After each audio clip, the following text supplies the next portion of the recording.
기도드리겠습니다. 하나님 아버지, 이 새벽에도 깊은 밤에서 저희를 깨워주시고 또 이렇게 아직도 어두운 가운데 어두움을 헤치고 주님 앞에 나와 찬송하며 기도하며 하는 말씀을 상고하며 주의 뜻을 찾아 하루를 살게 해주시는 그 놀라운 은혜와 사랑을 진심으로 감사합니다. 게으른 자를 이렇게 부지런하게 하셨고 인종 병들어 쓰러지는 자를 일으켜 이만큼 건강하게 해주신 하나님께 감사를 드립니다. 미련하고 우둔한 자를 지혜롭게 하사 영원한 세계를 지향하며 살아갈 수 있도록 저희를 인도해 주신 하나님 진심으로 감사합니다. 이 시간 주님 앞에 나왔습니다. 이제 주님과 만나는 시간이 되게 하시고 주 안에 있는 나 자신을 발견하는 시간이 되게 하옵소서.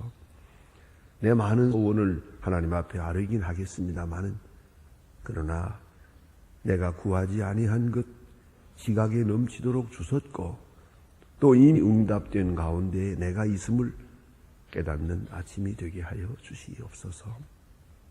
하나님 아버지, 오랫동안 기도하는 제목이 있으나마는 생각을 고쳐야 할 것이면 고치고 버려야 할 소원이면 버리게 하여 주시옵소서. 하나님 아버지, 기다려야 할 것이라는 끝까지 기다려서 약속을 받는 하나님의 사람들 되게 하시고 오늘도 힘써야 할 일이라면 몸과 마음 정성 다해서 밀고 나가면서 하나님의 간 뜻을 내 생활 현실에서 이루게 하여 주시옵소서. 아버지 하나님, 사람들에게 보여줘 하는 생각을 버리게 하시고 하나님께만 칭찬을 받게 하옵소서. 사람들에게는 어떤 취급을 받든 비난을 받든 그것은 나와 상관이 없고 다만 주님이 인정하시는, 주님이 주시는 그런 귀한 길을 갈 수 있게 해 주시옵소서. 주님 주시는 위로와 주님의 주시는 상급과 주님에게 보장해 주시는 아름다운 은혜의 세계를 바라보며 오늘도 승리 생활하게 하시고 밝은 마음으로 섬기게 하시고 사랑하는 마음으로 역사하게 도와주시옵소서. 오늘도 하나님의 말씀이 바로 전해지고 바로 들려지고 그리고 이 말씀 속에서 조용히 나의 모습을 찾고 내가 해야 할 길을 밝히 볼 수 있게 해 주시옵소서. 오늘을 사는 생명력도 여기서 재충전받게 해 주시옵소서. 교회된 사명을 다하게 하시고 주를 섬길 때마다 간절한 마음으로 충성을 다하여 주를 섬기게 하여 주시옵소서. 자비하신 주여, 간절히 바라옵는 것은 이 나라를 주님 지켜주시고 이 세계적인 혼란 속에서 바른 노선을 찾아 살아갈 수 있게 하옵소서. 퇴임하는 대통령이나 신임하는 대통령이나 모두가 주 안에 있게 하시고 조용히 무릎을 꿇고 하나님 앞에 새벽마다 기도하는 그러한 일꾼이 되게 하시고 어려운 일을 당할 때마다 기도실을 찾아서 하나님 앞에 무릎을 꿇고 울어주시는 계시의 영을 받고 기다리는 그러한 대통령들이 되게 하여 주시옵소서. 그리하여 이 민족을 아름다운 초장으로 인도할 수 있고 밝은 길로 인도할 수 있는 지도자들이 되게 해 주시옵소서. 정치하시는 분들 지혜와 총명과 새로운 용기도 주시고 경제와 사회 교육 문화에서 봉사하는 많은 분들 다 지도자들에게 밝은 총명과 신앙적 용기를 주시고 요소요소에 세워주신 주님의 귀한 이름들 이제 있는 사명을 다하게 하시고 믿음 위에 굳게 서게 하여 주시옵소서. 주여, 저 북녘에 크신 은총을 베푸시옵소서. 지금 이렇게 점점 어두워지고 핵 문제로 인하여 지금 일식족발의 위기를 지금 경험하고 있습니다. 어떤 일이 앞에 있었는지 우리는 알 수 없으나 이 모든 일을 통해서 주의 평화가 이 땅에 깃들게 하시고 어리석은 인간들의 생각과 전쟁 준비와 여로기가 다 물러가고 밝은 미래가 앞에 나타날 수 있게 해 주시옵소서.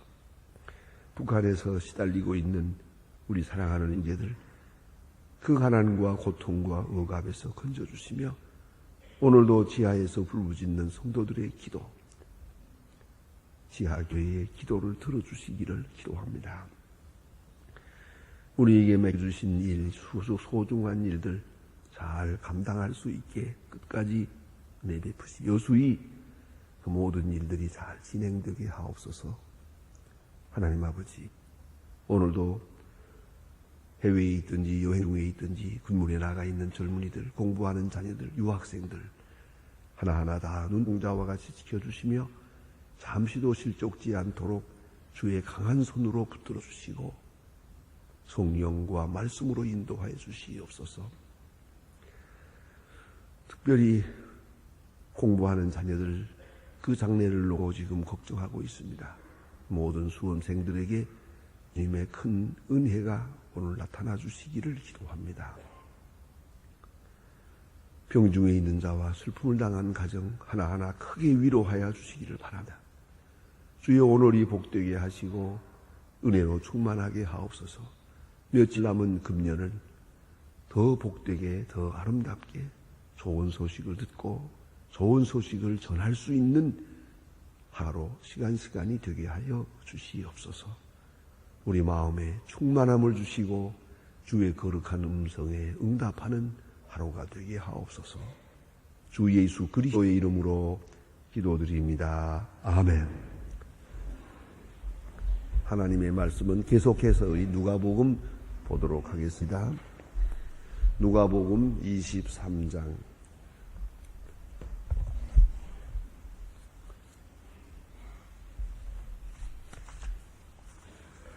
누가복음 23장 오늘은 26절부터 보겠습니다. 26절로부터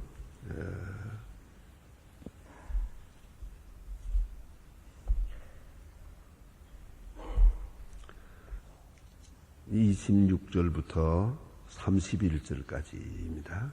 26절로부터 31절까지 거기까지 보도록 하겠습니다. 지금 다 같이 한 목소리로 보겠습니다. 저희가 예수를 끌고 갈 때 시몬이라 그네 사람이 시골로서 오는 것을 잡아 그에게 십자가를 지워 예수를 쫓게 하더라. 또 백성과 그들을 위하여 가슴을 슬피 우는 여자의 예수께서 돌이켜 저희를 향하여 가라사대 예루살렘아 달들아 너희가 나를 위하여 울지 말고 너희가 자유 오라라니 사람들이 말하기를 수태하지 못한 이와 해산하지 못한 배와 먹이지 못한 저 속이 있다 하리라. 그때에 사람들이 산들을 대하여 우리 위에 무너지라 하며 작은 산들을 대하여 우리를 덮으라 하리라.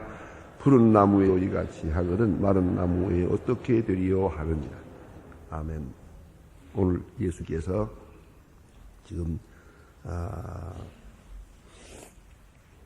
사형 선고를 받으시고 골고다로 향해서 십자가 지고 가시는 그런 모습을 오늘 본문에서 보게 됩니다. 십자가라고 하는 것은 참 잔인한 처형법이었습니다. 인류 역사의 최고로 가장 비참한 그러한 처형 방법이었다고 그렇게 전해집니다.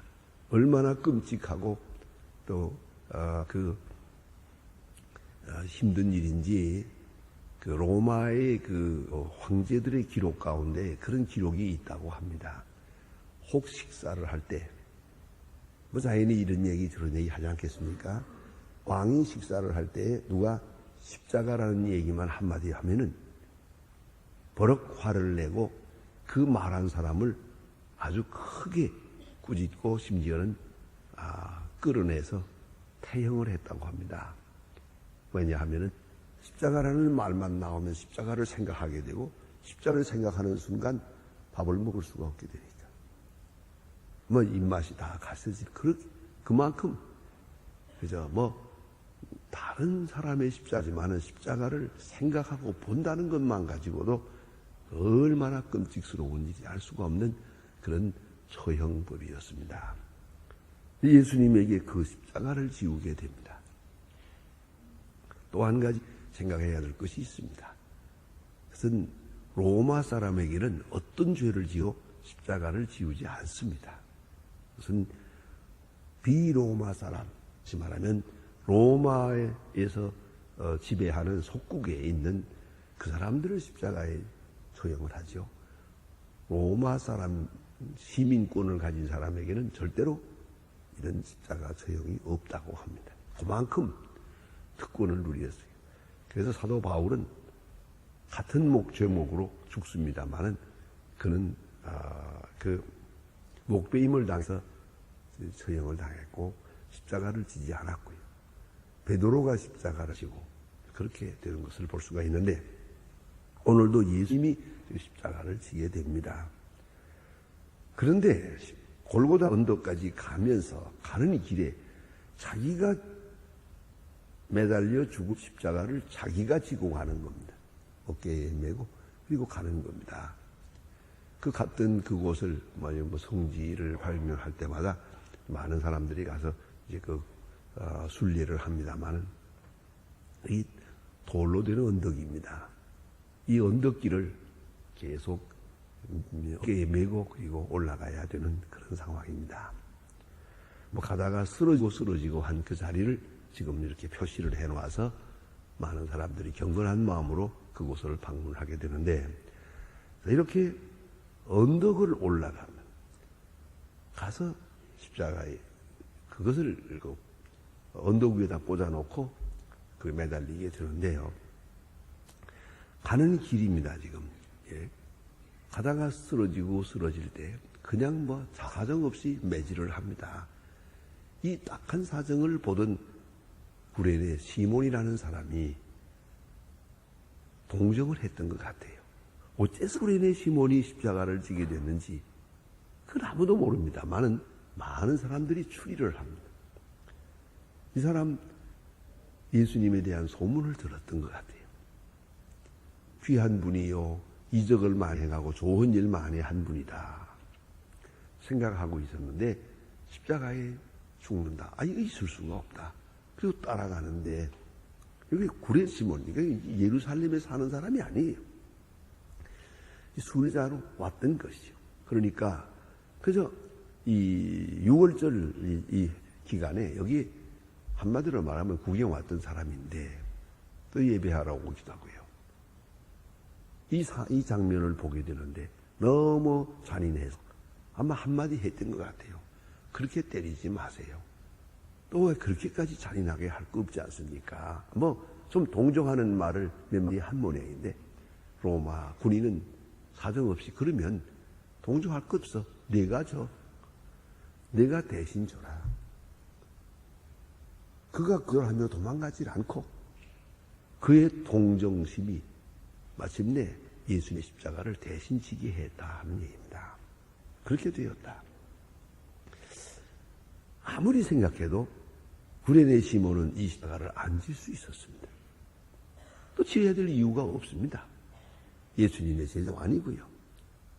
설사 로마 군인이 그렇게 동정하려고 내가 줘라 했다 하더라도 앉을 수 있을 것입니다. 많은 학자들이 그렇게 생각합니다. 얼마든지 앉을 수 있었습니다. 결국은 로마 군인이 내가 대신 줘라 명령은 했지만 지고 안 지고는 시몬의 마음입니다. 어쨌든 그는 예수님의 십자가를 대신 집니다. 내가 대신 죽지는 하지만 이 정도 대신 지는 것 정도는 할 수 있다.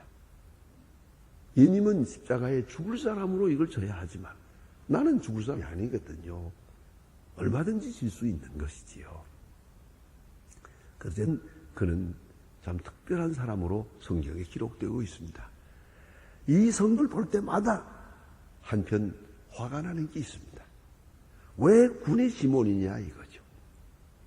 이것은 당연히 베드로여야 합니다. 그렇지 않습니까? 또 예수님으로 인해서 병 고침된 사람이 한두 사람입니까? 그리고 더 한 사람, 좀 화나는 사람이 하나 있어요. 그게 바로 나사로예요.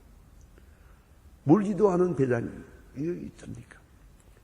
그거 뭐, 1시간 거리도 안 되는 거리예요. 나사로는 지금 어디 갔습니까? 죽었다가 나흘 만에 살아난 사람이에요. 그리고 온 동네가 잔치를 하고 온 사람들이 그 죽었다 산 사람을 만나려고 그 베다니로 왔다는 얘기가 있지 않습니까? 그 유명한 사람이 됐어요. 나사로는 말이나. 그런데 그 잔치하느라고 정신을 못 차렸는지 자관 어쨌든 예수님 십자가를 지신다는 바로 이 시간에 그 나사로가 나타나질 않았느냐 그거죠. 적어도 대신 죽지는 못한다 하더라도 예수님이 지실 십자가를 지고 골고다까지 그 사람이 가야 되는 거 아닙니까? 그런데 왜 나사로는 어디 가고 엉뚱한 사람, 그것도 지방에서 올라온 구레네 시몬이라는 사람이 십자가를 지게 된다는 얘기입니다. 그러나 한 가지 분명히 알아야 할 것은 이 사람은 강한 동정심에서 십자가를 졌고 또 억지로 지워진 것이 사실입니다. 그러나 중요한 것은 이것입니다. 억지로 십자가를 졌으나 그 다음에 이 사건이 이렇게 소중한 일이라는 것을 알고 그가 예수를 믿게 될 때 그는 한평생 그 어깨를 만져보았다는 겁니다. 내가 이 어깨로 예수의 십자가를 졌다. 그는 참으로 유명한 사람이 됐습니다. 교회의 중요한 인물이 됐습니다. 구레네 시몬 자신에 대한 기록은 없습니다. 그러나 성경에 있는 것을 이렇게 연결해 보면은 그 부인, 구레네 시몬의 부인이라는 사람은 참 믿음이 좋고 사도 바울이 그렇게 로마서에서 말합니다. 그의 어머니 곧 내 어머니 이렇게 말합니다. 아마도 안디옥에서 만나지 않았나 싶은데요. 어쨌든 바울이 믿음의 어머니라고 부릅니다. 알렉산더의 루포의 어머니 곧 내 어머니. 결국은 시몬의 아들 둘, 알렉산더와 루포 두 사람이 다 선교사가 됩니다. 시몬은 기록이 없습니다만은 자, 그 어머니, 그 부인은 시몬의 부인 두 아들의 어머니 사람은 바울이 부르기를 내 어머니라고 했습니다. 내 어머니. 얼만큼 신세를 줬고 얼마나 사랑을 받았고 얼마나 그를 위로하고 했는지 모릅니다만은 그 어머니는 곧 내 어머니다라고 말하게 됩니다. 그러니까 이 일가족이 다 구원을 받고 그 초대교회의 중요한 인물들이 됩니다. 시몬, 그 부인, 아들 둘. 얼마나 참 귀한 일입니까? 억지로 십자가 졌습니다. 그러나 그건 귀한 일이었습니다. 참으로 귀한 일로 그게 나타나게 됩니다. 그런 이야기를 제가 들었습니다. 어떤 사업하시는 장로님이 계시는데 그만 그 큰 사업이 부도가 났습니다. 그래서 참으로 유감스럽고 우리가 다 아는 분이만 이름을 제가 대지 않겠습니다. 그런데 제가 잘 아는 목사님이 미국에 있는 어느 그 학교가 그래서 템플 신학교라고 있습니다. 거기에 어떤 건물을 짓고 기숙사를 짓고 뭘 하는데요. 돈이 좀 모자랍니다. 이 부탁을 해서 그 장로님 가서 이런 좋은 일이 하나 있는데 하나 좀 도와주면 좋겠다고. 사실은 뭐 그분이 그 템플 대학을 알 리도 없고 템플 신학교도 뭘 가본 일도 없지만은 그 장로님이 그 목사님이 부탁하는 말을 듣고 그 가만히 좋은 일 같아서 한참 사업 잘 될 때니까 근데 몇십만 불 줬어요. 그래서 지었어요. 기숙사를 또 짓는다고 해서 또 몇만 불 또 줬어요. 그래서 두 번 도와줬대요. 그런 일이 있었는데 그 후에 그 장로님의 사업은 그만 잘못됐어요. 그래서 부도나고 이렇게 됐대요. 그러고 나니까 지금 와서는 그 두 가지만 남았어요. 아무것도 남은 게 없어요. 오직 저는 가보지도 않았지만 목사님의 부탁 때문에 그래서 억지로 그렇게 탐탁하게 한 것도 아니지만 어쨌든 몇만 불 그것만이 지금 딱 남아 있어요. 때로 억지로 작아도 질 필요가 있습니다. 그것도 괜찮아요. 그렇게 언제 온 마음 생겨가지고 하겠어요? 조금 생기기 시작하면 해야지. 언제 우리가 착해가지고 자원하는 마음으로 하겠어요? 그러면 좋겠지만 자원하지 못해도 괜찮아요. 그저 부탁하는 분의 체면을 보아서 하기도 하고 또 좀 어떤 부득이한 사정으로 해서 억지로 선한 일을 할 수도 있을 겁니다. 그래도 선한 일은 선한 일이에요. 그저 자원하는 마음으로 감사하는 마음으로 감격한 마음으로 선한 일을 했어야 얼마나 좋겠습니까? 많은 그렇게 못한다 하더라도 선한 일은 선한 일이에요. 뒤에 감사할 수가 있다. 구레네 시몬은 억지로 십자가를 졌어요. 그 왜 지는지 놀랐지요. 어쩌다가 동정하는 말 한마디 했다가 그러려면 네가 꼼짝 못하고 십자가를 졌는데 그러나 뒤에 그런 예수를 믿고 하나님의 사람이 되게 될 때 이렇게 고마울 수가 없잖아요. 어떻게 내가 예수님의 십자가를 잠시나마 대신 질 수 있었단 말인가. 그는 참으로 한평생 감사하며 또 그 자녀들까지도 다 선교사로 나서게 되고 심지어는 순교하게 되는 그런 큰 영광을 온 가문이 누리게 되다 하는 것이옵시다. 구레네 사람이 십자가를 억지로 졌다. 그러나 그것은 영광의 십자가로 바뀐다. 그 의미가 바뀌었다. 대단히 중요한 말씀이고요. 그 다음에 오늘 여기 주신 말씀 가운데 보면 많은 백성들이 위하여 가슴을 치며 울더라. 그렇죠.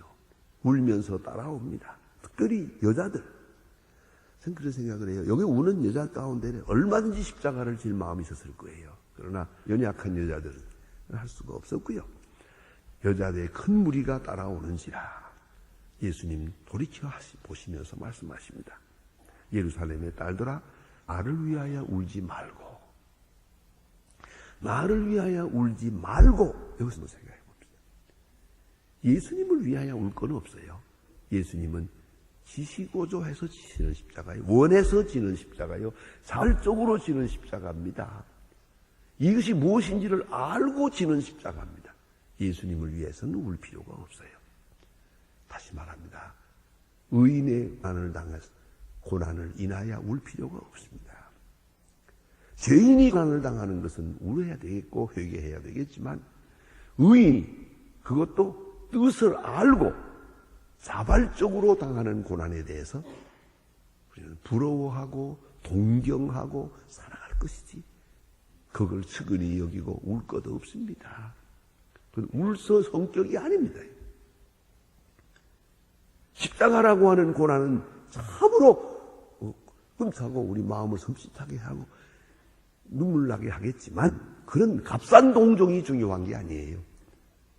이것은 의로운 십자가요. 만백성을 위한 십자가입니다. 예수님이 선택해서 지는 거예요. 내가 우는 순간 예수님이 부득불 진 십자가가 됩니다. 내가 그 십자가를 우러러보면서 부러워하게 되고 선망의 눈으로 바라보게 될 때 그 십자가의 의미를 바로 이해한 사람이 되는 것이에요. 자, 여기 순교자가 있다고 합시다. 그걸 측은히 여겨야 하겠습니까? 순교 못한 사람이 불쌍해서 그렇지.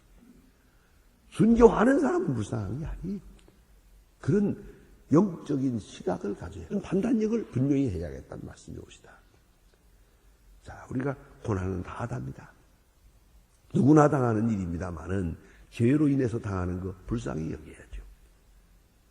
그러나 의를 위해서 선한 일을 위해서 스스로 자발적으로 선택해서 당하는 고난이라고 한다면 우리는 부러워해야죠. 나도 그런 고난을 당하지 못한다는 것을 부끄럽게 여겨야죠. 동정하고 슬퍼하고 그럴 필요는 없습니다. 예수님 말씀하십니다. 울지 말라 그러지. 나를 위해서는 울지 말라. 그리고 너희와 너희 자녀를 위해서 울라. 십자가를 지은 이 민족, 이 예루살렘 도시에 앞으로 내리게 될 큰 저주와 심판이 있거든요. 그걸 생각하면서 울어라. 얼마나 귀한 말씀입니까? 예수님은 십자가를 지고 가면서도 마지막 메시지를 했습니다. 마지막 설교를 합니다. 나를 위해서는 울지 마라. 의로운 고난을 위해서는 단식하지 마라. 오히려 부러워할 것이고 나와 같이 죽지 못하는 너의 자신을 위해서 울어라. 그렇지 않습니까? 베드로가 그랬고 많은 제자들이 그랬습니다. 예수님과 함께 죽지 못한 그것을 인해서 한평생 울었습니다. 여러분 오늘 여기 주신 말씀과 예루살렘의 딸들아 나를 위하여 울지 말고 너희와 너희 자녀를 위해서 울라. 얼마나 귀한 말씀입니까? 오늘도 우리가 선한 고난, 의를 위한 고난에 대해서는 절대로 슬퍼하고 단식할 문제가 아닙니다. 그리고 십자가를 지지 못하는 그 나약함으로 또 그 부끄러운 생활로 인해서 앞으로 올 고난을 생각하면서 울어야 하겠습니다. 나와 나 자녀를 위해서 우는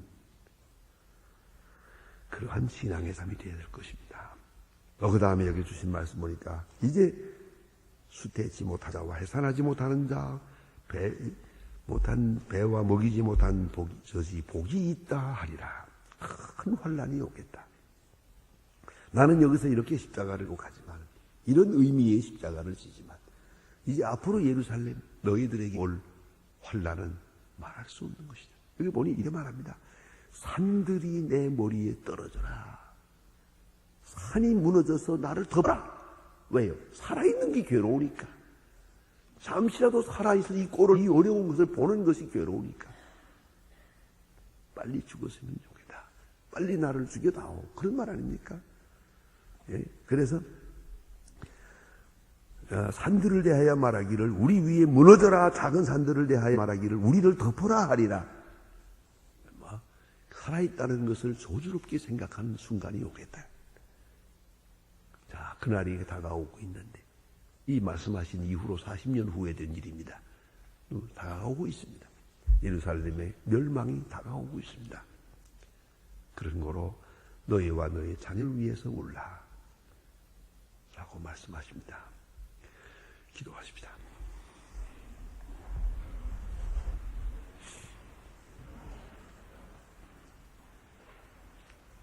하늘에 계신 우리 아버지시여 이리 거룩히 여김을 받으시오며 나라의 마옵소서 뜻이 하늘에서 이룬 것 같이 에서도 이루어지이다. 오늘날 우리에게 일용할 양식을 주옵시고 우리가 우리에게 죄진 자를 하여 준 것 같이 우리 죄를 사하여 주옵소서. 우리를 시험에 들게 하지 마옵소서. 다만 악에서 구하옵소서. 나라와 권세와 영광이 아버지께 영원히 있사옵나이다. 아멘.